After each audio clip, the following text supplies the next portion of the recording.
Muy buenas tardes, queridos hermanos y hermanas. En esta tarde le doy gracias a Dios por el privilegio que nos da de nuevamente conectarnos. Sin antes pedirles disculpas, hermanos, tengo un problema con mi voz, cual me está impidiendo un poco hablar de una forma clara y precisa, pero espero que ustedes puedan entender, hermanos, acerca de lo que queremos continuar en este día, estudiando la palabra de Dios. Bueno, hermanos, nuestro tema es el tema que hemos estado relacionando y estudiando durante estas semanas y es relacionado con el tema de las finanzas. ¿Qué significan las finanzas desde la perspectiva bíblica? Y hoy vamos a continuar con el texto o los propósitos que encontramos otros en la Biblia cuando se relacionan con el tema de la mayordomía. ¿Qué es mayordomía, no? Y permítanme, hermanos, comenzar con unas preguntas, ¿no? Y una pregunta que está escrita muy particularmente en varios lugares es la pregunta, ¿no? ¿Es es las cosas materiales, son el dinero y las posesiones materiales buenas, malas o moralmente neutras? Es una pregunta muy interesante, ¿no?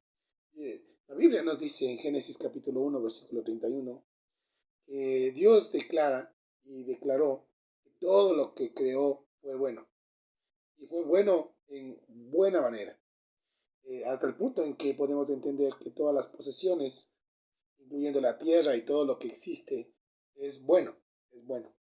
Por lo tanto, tenemos que decir que las posesiones no son malas. Lo que está mal expresado, entonces, es entender o declarar que aquel que tiene mucho parece que es bueno, parece que es malo. Aquel que tiene poco es bueno.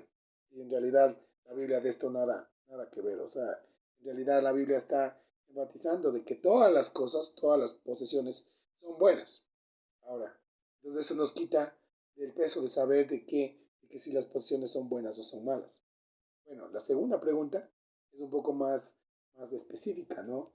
Y esta pregunta es, en cambio, ¿quién es el dueño de todo? ¿Quién es el dueño de todo? ¿Quién es el que posee todas las cosas? Y sin duda alguna, la Biblia nos dice de que Dios es el dueño de todo. En Levítico capítulo 25, versículos 23 y 24, dice lo siguiente, dice, la tierra no se venderá a perpetuidad, porque la tierra es mía, y ustedes no son de aquí más que forasteros y huéspedes. La posibilidad de recobrar todo terreno que haya sido heredado en la familia. Y entonces en el libro de Levítico nosotros vemos que Dios tenía claro que el tema de la tierra no le pertenece a las personas, sino el dueño de la tierra es Dios. Y esto es muy importante comprender, mis queridos hermanos, porque eso quiere decir que el dueño de todo lo que vemos es Dios. Dios es el dueño. En Ageo, capítulo 2 versículo 8 dice, mía es la plata y mío es el oro, afirma el Señor Todopoderoso. Entonces está diciendo que todo lo que nosotros vemos, todo lo que podemos tocar, en especial todas las posesiones materiales, el dueño es Dios. Y en el libro de Colosenses dice que todo fue creado por Él y todo fue creado para Él, porque todo es de Él y todo subsiste en Él. Entonces, ¿qué quiere decir? Que no solamente las cosas materiales le pertenecen a Dios, sino todo le pertenece a Dios. Eso incluye nuestra vida, eso incluye nuestro tiempo, eso incluye nuestras posesiones materiales y lógicamente también nuestras finanzas. Entonces, la pregunta que viene a continuación es, si Dios es el dueño de todo, entonces, ¿qué es lo que hizo con nosotros? ¿Qué posición nos ha dado a nosotros? Y la Biblia nos dice que Dios nos ha constituido como sus mayordomos, como sus administradores. Entonces, aquí vamos a entender claramente de que la Biblia habla de que Dios nos ha constituido a nosotros como administradores de sus recursos, de los bienes que Él ha dado. Dios nos creó a su imagen y nos encargó que ejerciéramos el dominio sobre su creación. Y eso hace que nosotros nos convirtamos en mayordomos. En Génesis capítulo 1, versículo 26, pone a las personas como mayordomo. En Mateo capítulo 25, versículos 14 al 30, en Lucas 16, 1 al 13 y en Lucas 19, 12 al 17, la Biblia habla de que Dios entrega en la posesión, en la mayordomía de las personas. En el caso de Lucas capítulo 19, versículos 12 al 27, cuenta una parábola Jesús. Y Jesús dice que había un hombre que era severo y entregó sus bienes a sus mayordomos. A uno le dio 10 minas, a otro le dio 5 minas, a otro le dio una mina. Cuando después de que volvió, este hombre pidió rendir cuentas de las cosas que había entregado en la mayordomía. El que tenía 10 tenía otras 10, el que tenía 5 tenía otras 5, pero el que tenía uno no había hecho nada, simplemente devolvió uno. Y aquí sale un concepto muy importante que dice, ¿no? Aquel que es siervo, aquel que es fiel en poco, se le da más. Y aquel que es infiel en lo poco, se le quitará aún lo que tiene. Al que tenía 10, se le dio 10 ciudades para que administrara. Y se le quitó al que tenía uno y se le dio al que tenía 10. Entonces aquí viene un principio, que es un principio muy importante que debemos entender. Es el principio de que nosotros somos mayordomos en plena productividad de las cosas y de las cosas que están relacionadas con Dios. Entonces, hermanos, viene aquí la pregunta, ¿no? Entonces, ¿por qué? ¿O con qué propósito Dios me ha confiado sus posesiones? ¿Con qué propósito Dios me ha confiado sus posesiones? ¿Entienden? Si entendemos que Dios es el dueño, nosotros los administradores, ¿por qué Dios confió en nosotros sus posesiones? La Biblia nos va a decir varias respuestas y básicamente encontramos dos respuestas. Y la primera es que nosotros debemos y administramos los recursos de Dios con un propósito. El primero es para disfrutar de las bendiciones materiales que Él ha encargado a nosotros.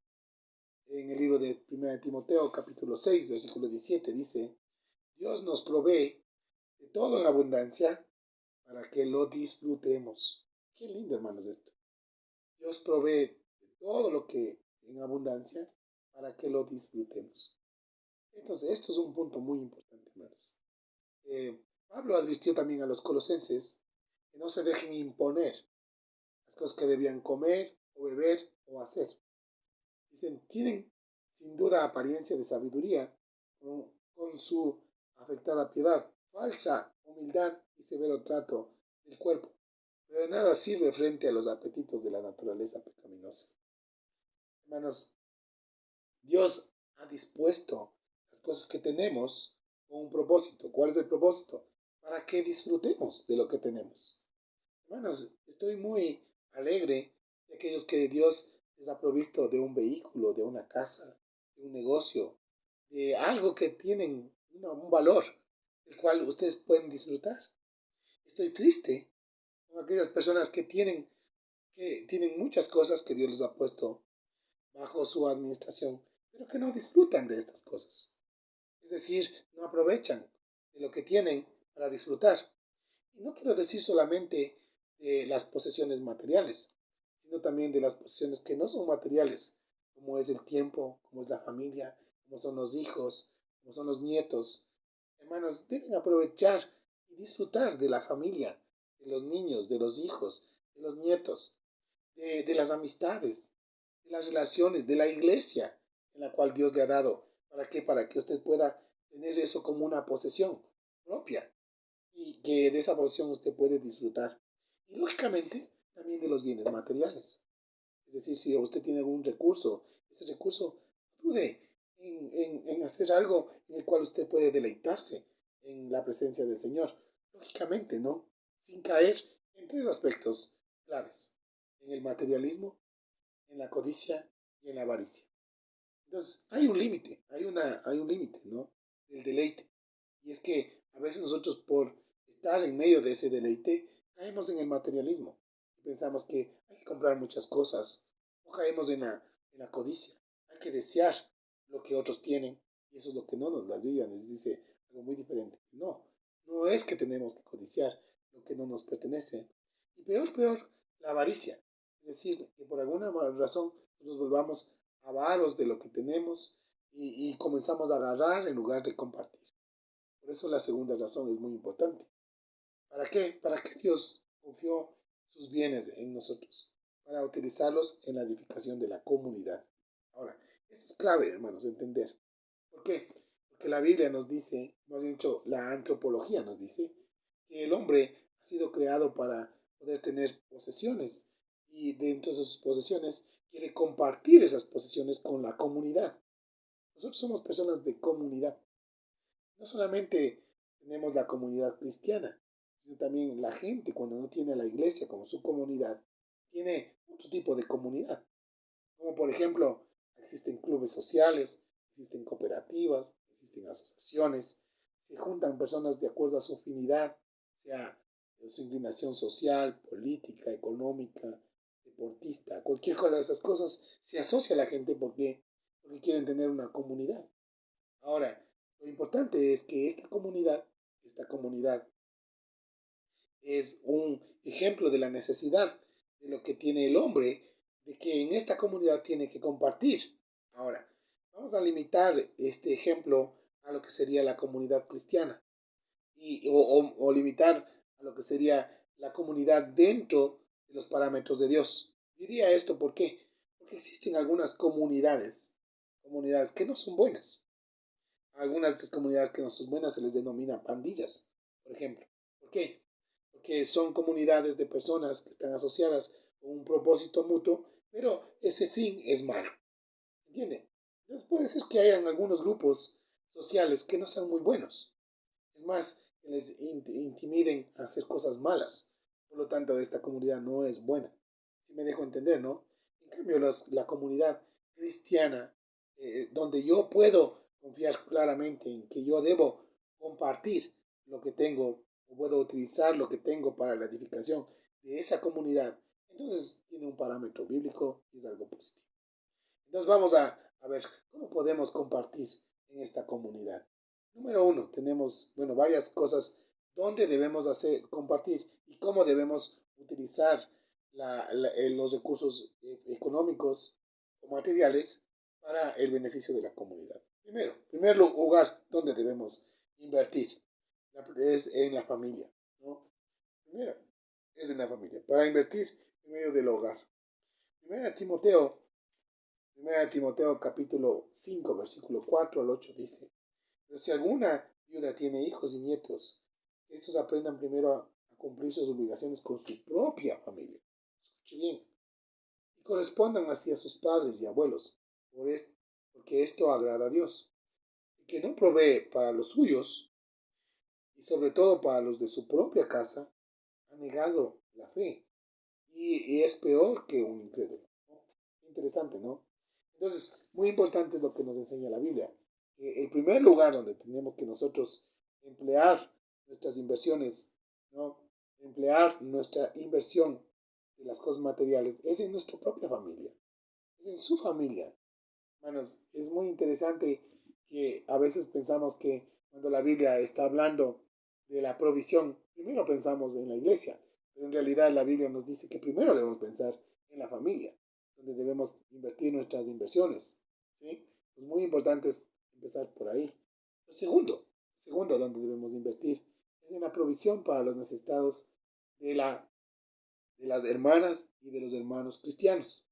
Es lo que dice la Biblia en Primera de Juan capítulo 3 versículos 17 y 18 dice, si alguien que posee bienes materiales ve que su hermano está pasando necesidad y no tiene compasión de él, puede decir que el amor de Dios habita en él. Queridos hijitos, no amemos de palabra ni de labios para afuera, sino de hechos y en verdad. Qué interesante.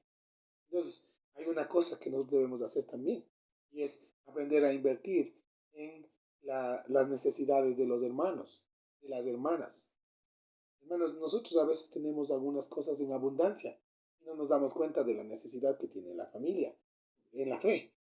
Y hay personas que nosotros vemos que están en calamidad. La pregunta es, ¿qué está haciendo por esas personas?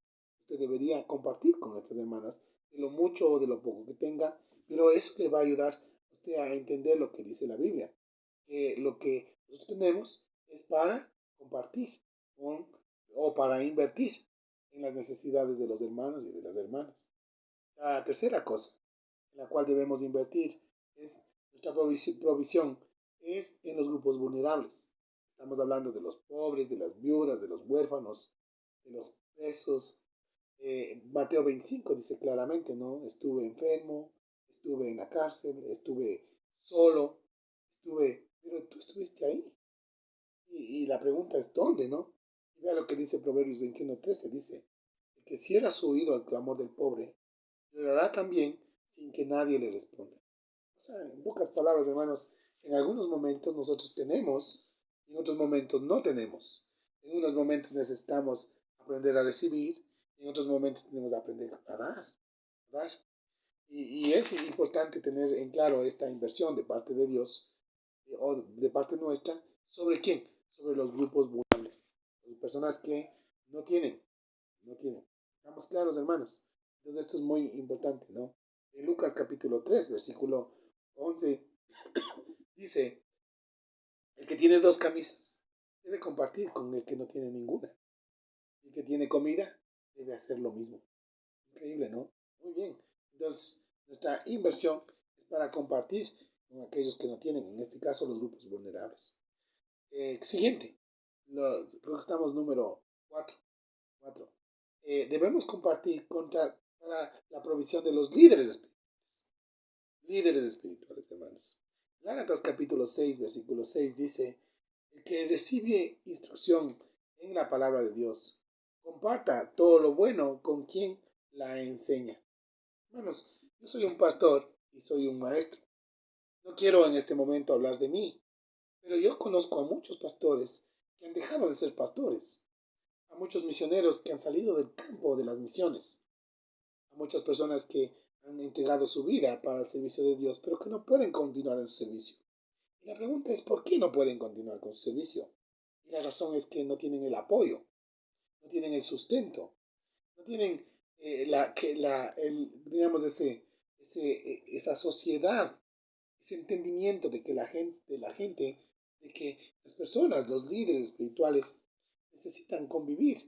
Y es la iglesia la llamada a ofrendar en favor de estas personas.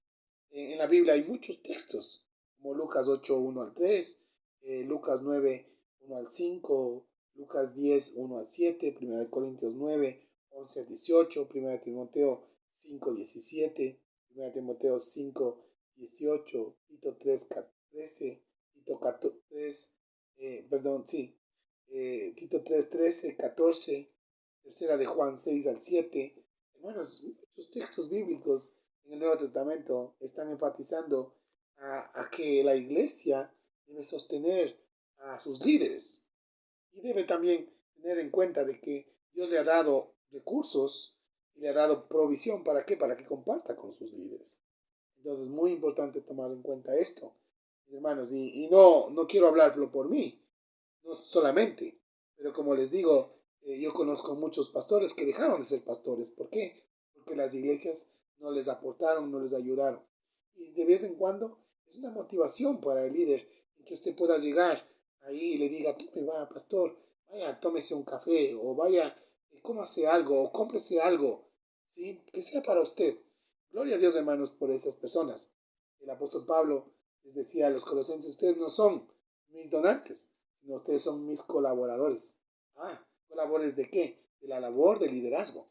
Muy bien, hermanos. Y lo siguiente, hermanos, como punto número 6, nosotros tenemos nuestras inversiones para invertir en los extranjeros, en los viajeros. Hebreos 13:2 dice, no se olviden de practicar la hospitalidad, pues gracias a ella algunos, sin saberlo, hospedaron ángeles. ¡Wow! ¿No? Y por último, hermanos, la ofrenda es para la extensión del Evangelio. ¿Saben qué, hermanos? Aquí hay muchísimos versículos que la Biblia nos dice que deben ser como una inversión en la extensión del Evangelio.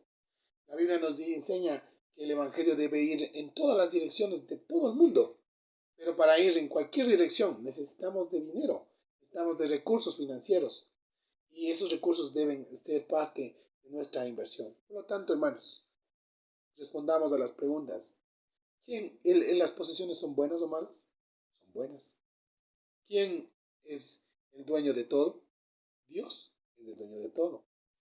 ¿En qué nos constituyó? En sus administradores, en sus administradores. ¿Y con qué propósito? Con el propósito de disfrutar de lo que Él nos dio y con el propósito de utilizar para la edificación de la comunidad. ¿Cómo? En la provisión para la familia, en la provisión para los hermanos, en la provisión para los grupos vulnerables, en la provisión para los líderes espirituales, en la provisión para los extranjeros o la hospitalidad y en la provisión para la extensión del Evangelio. Hermanos, somos mayordomos del Señor y vivamos como buenos mayordomos. Si Dios le ha llamado y le ha dado algo, espero que usted sea un hombre, una mujer que sea fiel en lo que Él le ha encargado. Eso es mi deseo, es mi oración. Señor, bendice las posesiones materiales de cada hermano y hermana, cada persona que escucha este mensaje. Que cumplan con el propósito como buenos administradores y que puedan llevar adelante esa misión de ser unos buenos administradores tuyos de todas las posesiones que no nos pertenecen a nosotros, pero que te pertenecen a ti. Te agradezco, Señor, por este momento. En el nombre de Jesús. Amén. Dios les bendiga. Nos vemos la próxima semana.